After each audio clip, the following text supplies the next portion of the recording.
মৰমৰ ছাত্ৰ ছাত্ৰীসকল, আজি আমি এইটো ভিডিঅ'ত পঞ্চম শ্ৰেণীৰ পৰিৱেশ পাঠ্যপুথিত থকা পাঠ নম্বৰ হৈছে 11 আৰু পাঠটোৰ নাম হৈছে আমাৰ অনুষ্ঠান প্ৰতিষ্ঠানসমূহ। এই পাঠটোৰ পিছফালে থকা প্ৰশ্ন উত্তৰসমূহ আজি আমি এইটো ভিডিঅ'ত আলোচনা কৰিম। তোমালোকক ধুনীয়াকৈ বুজাই দিম, তোমালোকে ভিডিঅ'টো মন দি শুনিবা।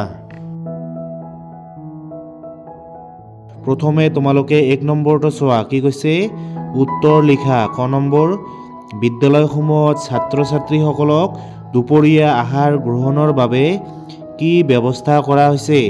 এইটো আমি সকলোৱে জানো যে বিদ্যালয়সমূহত ছাত্ৰ ছাত্ৰীসকলক দুপৰীয়া আহাৰ গ্ৰহণৰ বাবে মধ্যাহ্ন ভোজনৰ ব্যৱস্থা কৰা হৈছে।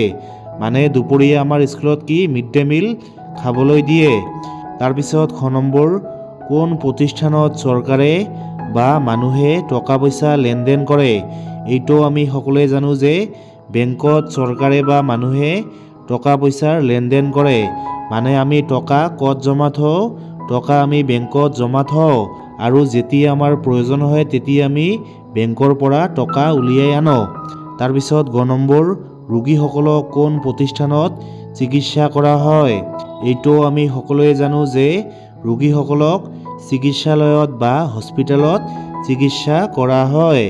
তাৰপিছত ঘ নম্বৰ, সমাজত শান্তি শৃংখলা ৰক্ষা কৰাৰ কামত কাক নিয়োজিত কৰা হয়? এইটো আমি জানো যে সমাজত শান্তি শৃংখলা ৰক্ষা কৰাৰ কামত আৰক্ষী বা পুলিচক নিয়োজিত কৰা হয়।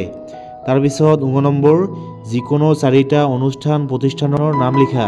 তোমালোকে যিকোনো 4টা অনুষ্ঠান প্ৰতিষ্ঠানৰ নাম লিখিবা, যেনে বিদ্যালয়, তাৰপিছত বেংক, তাৰপিছত আৰক্ষী চকী বা থানা, চিকিৎসালয়, ডাকঘৰ, পঞ্চায়ত, সমবায়, এইবোৰ হৈছে কি অনুষ্ঠান প্ৰতিষ্ঠান। তাৰপিছত 2 নম্বৰ, খালী ঠাই পূৰ কৰা। ক নম্বৰ, ছাত্ৰ ছাত্ৰীসকলে দেশত লিখা পঢ়া শিকে। এইটো একদম সহজ, মানে ছাত্ৰ ছাত্ৰীসকলে ক'ত? বিদ্যালয়ত বা স্কুলত লিখা পঢ়া শিকে। তাৰপিছত খ নম্বৰ, পশু পক্ষীৰ চিকিৎসাৰ বাবে দেশ আছে। তোমালোকে লিখিবা যে পশু পক্ষীৰ চিকিৎসাৰ বাবে পশু চিকিৎসালয় আছে। তাৰপিছত গ নম্বৰ, আলিবাটৰ যান বাহন দেশে নিয়ন্ত্ৰণ কৰে। আলিবাটৰ যান বাহন কোনে নিয়ন্ত্ৰণ কৰে? আৰক্ষীয়ে নিয়ন্ত্ৰণ কৰে। তাৰপিছত ঘ নম্বৰ, গাঁওসমূহত থকা শাসন ব্যৱস্থাক দেশ শাসন ব্যৱস্থা বোলা হয়। গাঁওসমূহত থকা শাসন ব্যৱস্থাটোক কি পঞ্চায়তী ৰাজ শাসন ব্যৱস্থা বোলা হয়। তাৰপিছত 3 নম্বৰ, পাৰ্থক্য লিখা। 1 নম্বৰ, চৰকাৰী আৰু বেচৰকাৰী চিকিৎসালয়। এইটো তোমালোকে এনেকৈ লিখিবা যে চৰকাৰী চিকিৎসালয় আৰু বেচৰকাৰী চিকিৎসালয়ৰ মাজত পাৰ্থক্য হ'ল 1 নম্বৰ, চৰকাৰী চিকিৎসালয়বোৰ চৰকাৰী খৰচত চলে, আনহাতে বেচৰকাৰী চিকিৎসালয়বোৰ এজন বা কেইজনমান ব্যক্তিয়ে লগ হৈ পৰিচালনা কৰে।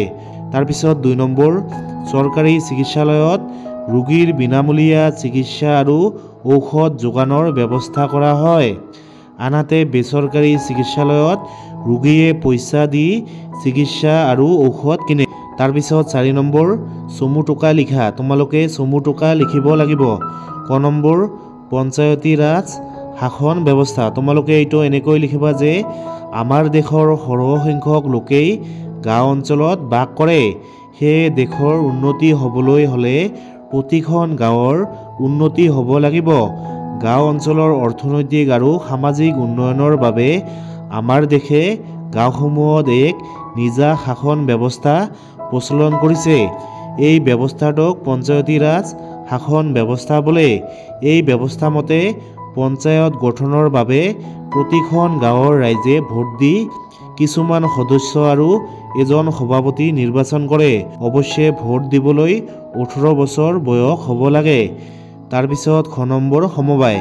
তোমালোকে এইটো এনেকৈ লিখিবা যে কিছুমান লোক লগ লাগি সকলোৰে উন্নয়নৰ বা আৰ্থিক লাভালাভৰ বাবে সমূহীয়াকৈ কাম কৰা ব্যৱস্থাটোকে সমবায় বোলে। সমবায়বোৰ প্ৰত্যেকজনেই সকলোৰে বাবে আৰু সকলোৱে প্ৰত্যেকজনৰ বাবে কাম কৰা নীতিৰে চলে।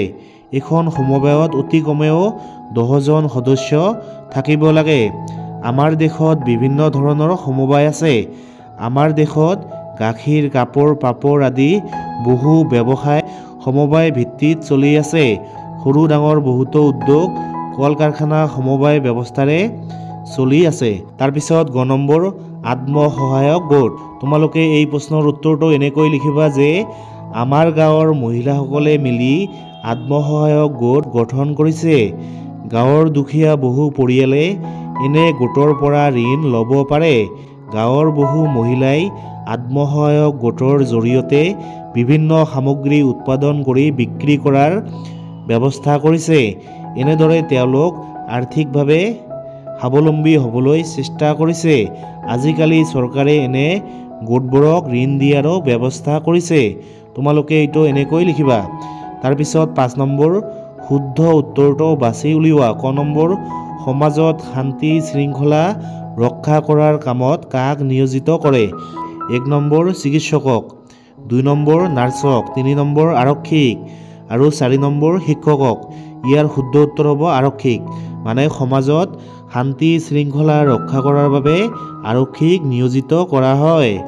তাৰপিছত খ নম্বৰ পশু পক্ষীৰ চিকিৎসাৰ বাবে থকা অনুষ্ঠানটো হ'ল চৰকাৰী চিকিৎসালয়, 2 নম্বৰ পশু চিকিৎসালয়, 3 নম্বৰ সমবায়, 4 নম্বৰ বেচৰকাৰী চিকিৎসালয়।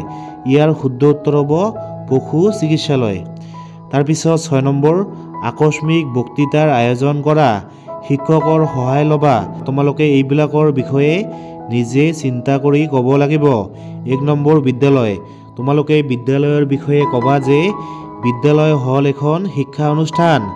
বিদ্যালয়তে আমি লিখা পঢ়া শিকোঁ। ইয়াৰ উপৰি ইয়াত নাচ গান, খেল ধেমালি, কবিতা আবৃত্তি, অভিনয়, বক্তৃতা দিয়া, সুন্দৰকৈ কথা কোৱা, তৰ্ক প্ৰতিযোগিতা আদিও ইয়াত শিকোৱা হয়। বিদ্যালয়খনত প্ৰধান শিক্ষককে ধৰি কেইবাগৰাকী শিক্ষক শিক্ষয়িত্ৰী থাকে। তেওঁলোকে মৰমেৰে পাঠত থকা কথাবোৰৰ উপৰি আৰু বহুতো প্ৰয়োজনীয় কথা শিকায়। তাৰপিছত 2 নম্বৰ মধ্যাহ্ন ভোজন।